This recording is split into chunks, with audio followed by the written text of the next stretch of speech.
आज के वीडियो में हम लोग MPPSC असिस्टेंट प्रोफेसर बॉटनी में इंटरव्यू रिलेटेड क्वेश्चन की प्रैक्टिस करेंगे।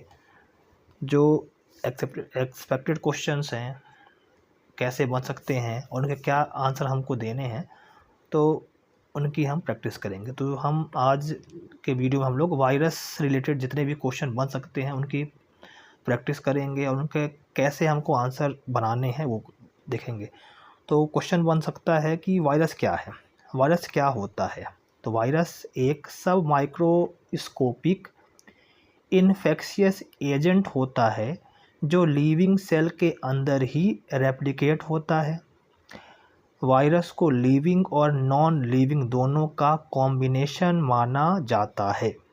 तो ये इसका आंसर बन सकता है कि वायरस क्या होता है। अगला क्वेश्चन बन सकता है इससे कि वायरस और बैक्टीरिया में क्या अंतर है। तो वायरस नॉन सेलुलर होता है। वायरस में डीएनए या आरएनए नहीं होता है, सेल वॉल नहीं होता। तो वायरस नॉन सेलुलर, डीएनए या आरएनए होता है, सेल वॉल नहीं होती। अगर बात करें बैक्टीरिया की, तो बैक्टीरिया एक सेलुलर ऑर्गेनिज्म है। इसका अपना मेटाबॉलिज्म होता है, डीएनए और आरएनए दोनों होते हैं, सेल वॉल होती है। अगला क्वेश्चन बन सकता है बैक्टीरियोफेज क्या है। तो बैक्टीरियोफेज एक ऐसा वायरस है जो बैक्टीरिया को इन्फेक्ट करता है। एग्जाम्पल के लिए T4 फेज जो ई कोलाई को इन्फेक्ट करता है। अगला क्वेश्चन बन सकता है कि वायरस का रेप्लिकेशन कैसे होता है। तो वायरस होस्ट सेल में जाके अपने न्यूक्लिक एसिड को इंजेक्ट करता है और होस्ट के मेटाबॉलिज्म का यूज़ करके अपनी कॉपीज़ बनाता है। तो वायरस होस्ट सेल में जाके अपने न्यूक्लिक एसिड को इंजेक्ट करता है और होस्ट के मेटाबॉलिज्म का यूज़ करके अपनी कॉपीज़ बनाता है। अगला क्वेश्चन पूछा जा सकता है कि टोबैको मोज़ेक वायरस क्या है। तो टोबैको मोज़ाइक वायरस सबसे पहला डिस्कवर हुआ वायरस है। ये आरएनए वायरस है जो टोबैको प्लांट में मोज़ेक डिजीज़ कॉज करता है। अगला क्वेश्चन है कि वायरॉन क्या है। तो वायरॉन की बात करें तो वायरॉन एक कंप्लीट इन्फेक्टिव वायरस पार्टिकल होता है जो होस्ट सेल के बाहर रहता है और इन्फेक्शन स्प्रेड करता है। तो वायरॉन क्या है, एक कंप्लीट इन्फेक्टिव वायरस पार्टिकल होता है जो होस्ट सेल के बाहर रहता है और इन्फेक्शन स्प्रेड करता है। अगर हम वायरॉन की स्ट्रक्चर की बात करें तो वायरॉन में न्यूक्लिक एसिड, डीएनए या आरएनए होता है। प्रोटीन कोट की बात करें तो प्रोटीन कोट को कैप्सिड कहेंगे जो कि प्रोटेक्शन और होस्ट की पहचान के लिए होता है। कभी कभी इनमें इन्वलप भी होता है।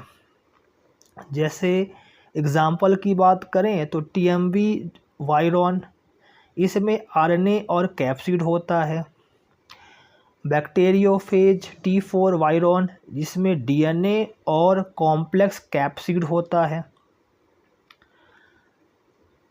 अगला पूछ सकते हैं कि वायरोसाइड क्या है।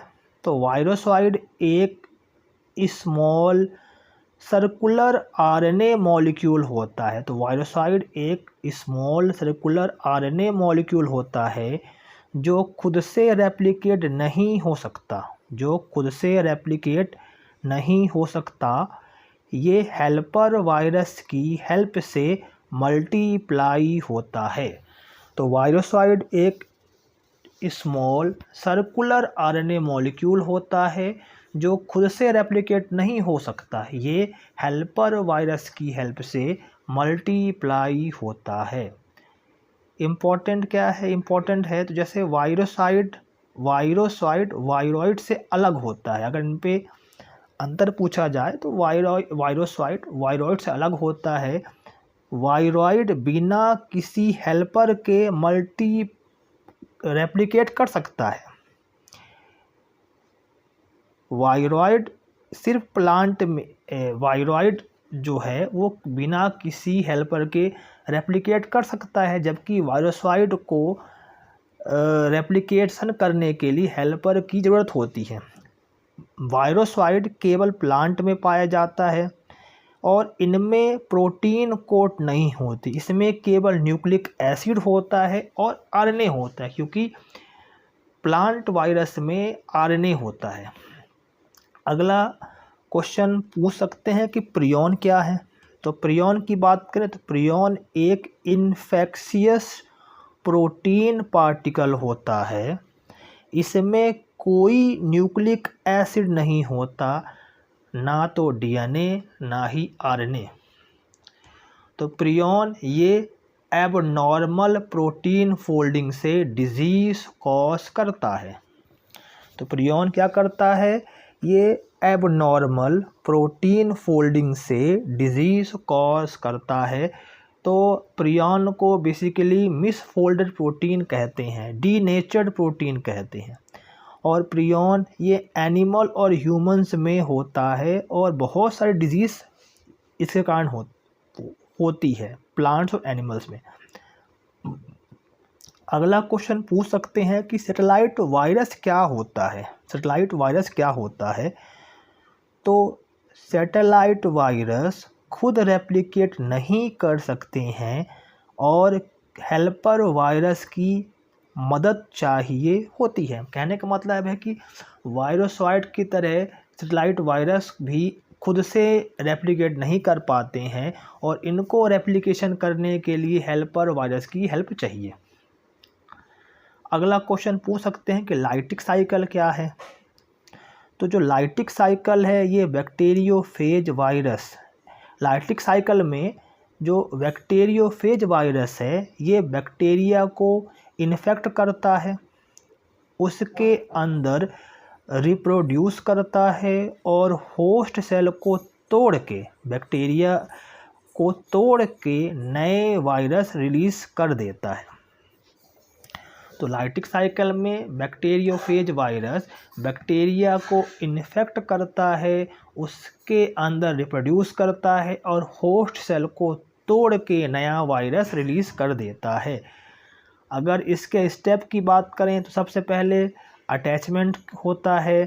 तो यहाँ पर जो फेज बैक्टीरिया से अटैच होगा। सबसे पहले जो फेज है बैक्टीरिया से अटैच होता है, उसके बाद पेनेट्रेशन होगा, अपना डीएनए बैक्टीरिया के अंदर इंजेक्ट करता है। उसके बाद होता है बायोसिंथेसिस, जैव संश्लेषण। तो होस्ट का मशीनरी यूज़ करता है वायरस का डीएनए और प्रोटीन बनाते हैं। तो होस्ट का मशीनरी यूज़ करके वायरस अपना डीएनए और प्रोटीन बनाता है। अगला है असेंबली। तो नए वायरस पार्टिकल असेंबल होते हैं। तो स्टेप पूछ सकता है कि पहले लाइटिक साइकिल में कौन कौन से स्टेप हैं। तो जैसे अटैचमेंट है, फिर पेनेट्रेशन है, फिर बायोसिंथेसिस है और असेंबली। तो इस प्रकार से इनका आप आंसर दे सकते हो। इसके बाद पूछ सकते हैं लाइसिस के बारे में। तो लाइसिस क्या है। लाइसिस होता है जब होस्ट सेल, अगला स्टेप है होस्ट सेल फट जाता है और लाइसिस होस्ट सेल फट जाता है और नए वायरस बाहर आ जाते हैं। तो 5 स्टेप होती है। एग्जाम्पल है जैसे बैक्टीरियोफेज T4 जो ई कोलाई को इन्फेक्ट करता है। अगला क्वेश्चन पूछ सकते हैं कि लाइसोजेनिक साइकिल क्या है। तो इसमें वायरस अपना डीएनए होस्ट के क्रोमोसोम में इंटीग्रेट कर देता है और वहाँ प्रोफेज के फॉर्म में डोरमेंट रहता है। जब तक कंडीशन नहीं होती तब तक वायरस इनएक्टिव रहता है। जब तक कंडीशन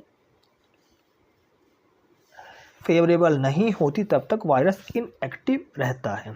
स्टेप की बात करें तो स्टेप है सबसे पहले अटैचमेंट और पेनिट्रेशन होगा, तो बिल्कुल लाइटिक के जैसा। इसके बाद इंटीग्रेशन होगा, तो फेज डीएनए होस्ट के क्रोमोसोम में इंटीग्रेट हो जाता है, इसको प्रोफेज कहते हैं। तो फेज डीएनए होस्ट के क्रोमोसोम में इंटीग्रेट हो जाता है, इसको प्रोफेज कहते हैं। अगला है डोरमेंसी। तो जब होस्ट डिवाइड होता है तो फेज डीएनए भी रेप्लिकेट होता है। अगला है इंडक्शन। तो जब स्ट्रेस होता है यूवी केमिकल तो प्रोफेज एक्टिवेट होकर लाइटिक साइकिल स्टार्ट करता है। अगला है एग्जाम्पल की बात करें इसमें तो लैम्डा फेज, ये ई कोलाई को इन्फेक्ट करता है।